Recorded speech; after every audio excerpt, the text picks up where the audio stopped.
ಜಮ್ಮು ಮತ್ತು ಕಾಶ್ಮೀರದ ಜೈಲುಗಳ ಮೇಲೆ ಭಯೋತ್ಪಾದಕ ದಾಳಿಯ ಬೆದರಿಕೆ ಇದೆ ಎಂದು ವರದಿಗಳಾಗಿವೆ. ಇದರಿಂದಾಗಿ ಭದ್ರತೆಯಲ್ಲಿ ಗಮನಾರ್ಹ ಹೆಚ್ಚಳವಾಗಿದೆ. ಗುಪ್ತಚರ ಮಾಹಿತಿಯ ಪ್ರಕಾರ ಶ್ರೀನಗರ ಕೇಂದ್ರ ಜೈಲು ಮತ್ತು ಜಮ್ಮುವಿನ ಕೋಟ್ ಬಲ್ವಾಲ್ ಜೈಲುಗಳನ್ನು ಗುರಿಯಾಗಿಸಿ ದಾಳಿ ನಡೆಸಬಹುದು ಎಂದು ಅಂದಾಜಿಸಲಾಗಿದೆ. ಭಾರತೀಯ ರಕ್ಷಣಾ ಸಂಶೋಧನೆ ಮತ್ತು ಅಭಿವೃದ್ಧಿ ಸಂಸ್ಥೆ ಮಧ್ಯಪ್ರದೇಶದ ಶಿಯೋಪುರ ಪರೀಕ್ಷಾ ತಾಣದಿಂದ ಸ್ಟ್ರಾಟೋಸ್ಫಿಯರಿಕ್ ಏರ್ಶಿಪ್ ಪ್ಲಾಟ್ಫಾರ್ಮ್ನ ಮೊದಲ ಯಶಸ್ವಿ ಹಾರಾಟ ಪರೀಕ್ಷೆ ನಡೆಸಿದೆ. ಈ ವಾಯುನೌಕೆಯನ್ನು ಡಿಆರ್ಡಿಒದ ಆಗ್ರಾ ಮೂಲದ ವೈಮಾನಿಕ ವಿತರಣಾ ಸಂಶೋಧನೆ ಮತ್ತು ಅಭಿವೃದ್ಧಿ ಸಂಸ್ಥೆಯು ಅಭಿವೃದ್ಧಿಪಡಿಸಿದೆ. ಪಹಲ್ಗಾಮ್ ಹತ್ಯಾಕಾಂಡಕ್ಕೆ ಪ್ರತೀಕಾರ ತೀರಿಸಿಕೊಳ್ಳುವ ಸಿದ್ಧತೆಯಲ್ಲಿರುವ ಭಾರತ ತನ್ನ ಸಶಸ್ತ್ರ ಪಡೆಗಳನ್ನು ಸಜ್ಜು ಮಾಡುತ್ತಿದೆ. ಈ ಪಡೆಗಳಿಗೆ ಬೇಕಾದ ಶಸ್ತ್ರಾಸ್ತ್ರಗಳನ್ನು ಸಿದ್ಧಪಡಿಸುವ ದೇಶದಲ್ಲಿನ ಕಾರ್ಖಾನೆಗಳ ಉದ್ಯೋಗಿಗಳಿಗೆ ರಜೆ ರದ್ದು ಮಾಡಲಾಗಿದೆ. ಮಹಾರಾಷ್ಟ್ರದ ಚಂದ್ರಾಪುರ ಜಿಲ್ಲೆಯಲ್ಲಿನ ಚಂದಾ ಆರ್ಡಿನೆನ್ಸ್ ಕಾರ್ಖಾನೆ, ಮಧ್ಯಪ್ರದೇಶದ ಜಬಲ್ಪುರದಲ್ಲಿನ ಶಸ್ತ್ರಾಸ್ತ್ರ ಕಾರ್ಖಾನೆಯ ಉದ್ಯೋಗಿಗಳಿಗೆ ತಮ್ಮ ರಜೆಯನ್ನು ಮುಂದಕ್ಕೆ ಹಾಕಿಕೊಳ್ಳುವಂತೆ ಸೂಚಿಸಲಾಗಿದೆ. ಜಮ್ಮು ಮತ್ತು ಕಾಶ್ಮೀರದ ಪೂಂಚ್ನಲ್ಲಿ ಉಗ್ರರ ಅಡಗುತಾಣ ಪತ್ತೆಯಾಗಿದ್ದು 5 ಐಇಡಿಗಳನ್ನು ಭದ್ರತಾ ಪಡೆಗಳು ವಶಕ್ಕೆ ಪಡೆದಿವೆ. ಪಹಲ್ಗಾಮ್ನಲ್ಲಿ ಉಗ್ರರು ನಡೆಸಿದ ದಾಳಿ ಬಳಿಕ ಭಯೋತ್ಪಾದಕರಿಗಾಗಿ ತೀವ್ರ ಹುಡುಕಾಟ ನಡೆಯುತ್ತಿದೆ. ಸೇನೆ ಮತ್ತು ಜಮ್ಮು ಮತ್ತು ಕಾಶ್ಮೀರ ಪೊಲೀಸರು ಜಂಟಿ ಶೋಧ ಕಾರ್ಯಾಚರಣೆಯಲ್ಲಿ ಪೂಂಚ್ನ ಸುರಂಕೋಟೆ ಅರಣ್ಯ ಪ್ರದೇಶದಲ್ಲಿ ಅಡಗುತಾಣವನ್ನು ಪತ್ತೆ ಹಚ್ಚಿದ್ದಾರೆ.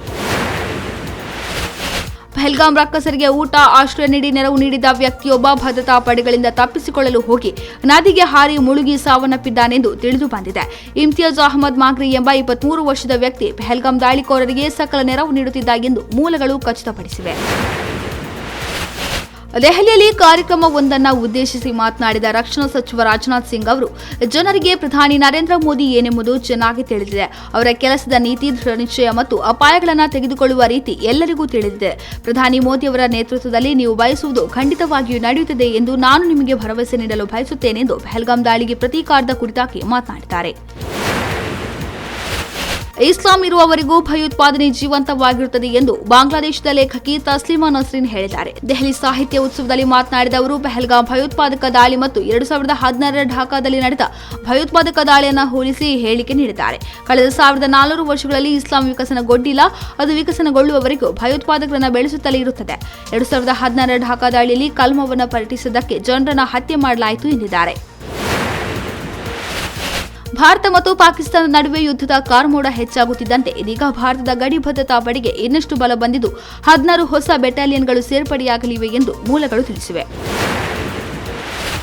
ಪಹಲ್ಗಾಮ್ ಭೀಕರರ ಭೇದಕ್ಕೆ ಪ್ರತಿಯಾಗಿ ಭಾರತ ಈಗ ಪಾಕಿಸ್ತಾನದ ಬುಡಕ್ಕೆ ಜಲಬಾಂಬ್ ಹಾಕಿದೆ.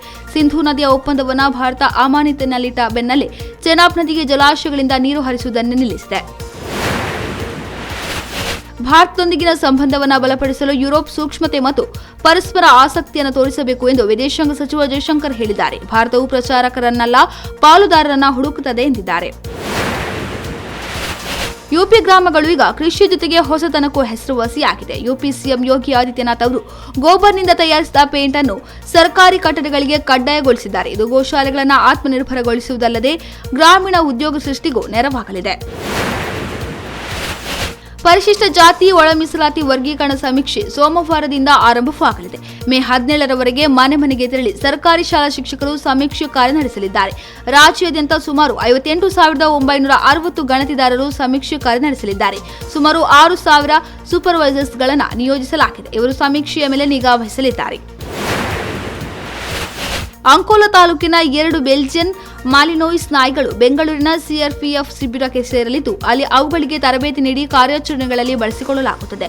ಈ 2 ನಾಯಿಗಳನ್ನು ಅಂಕೋಲಾದ ರಾಘವೇಂದ್ರ ಭಟ್ ದೇಶಕ್ಕೆ ಸೇವೆ ಸಲ್ಲಿಸಲು ಉಡುಗೊರೆಯಾಗಿ ನೀಡಿದ್ದಾರೆ.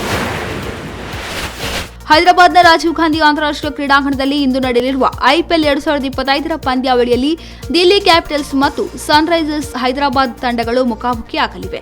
ಅಕ್ಷರ್ ಪಟೇಲ್ ನಾಯಕತ್ವದ ದಿಲ್ಲಿ ತಂಡವು ಈ ಗೆಲುವಿನೊಂದಿಗೆ ಪ್ಲೇ ಆಫ್ ಹಾದಿ ಸುಗಮಗೊಳಿಸಲು ಪ್ರಯತ್ನಿಸುತ್ತಿದ್ದರೆ, ಪ್ಲೇ ಆಫ್ ರೇಸ್ನಲ್ಲಿ ಉಳಿಯಲು ಹೈದರಾಬಾದ್ಗೆ ಇದು ನಿರ್ಣಾಯಕ ಪಂದ್ಯವಾಗಿದೆ. ಅಮೆರಿಕದ ಹೊರಗಡೆ ತಯಾರಾದ ಚಲನಚಿತ್ರಗಳ ಮೇಲೆ 100% ಸುಂಕ ವಿಧಿಸುವುದಾಗಿ ಅಧ್ಯಕ್ಷ ಡೊನಾಲ್ಡ್ ಟ್ರಂಪ್ ಘೋಷಿಸಿದ್ದಾರೆ.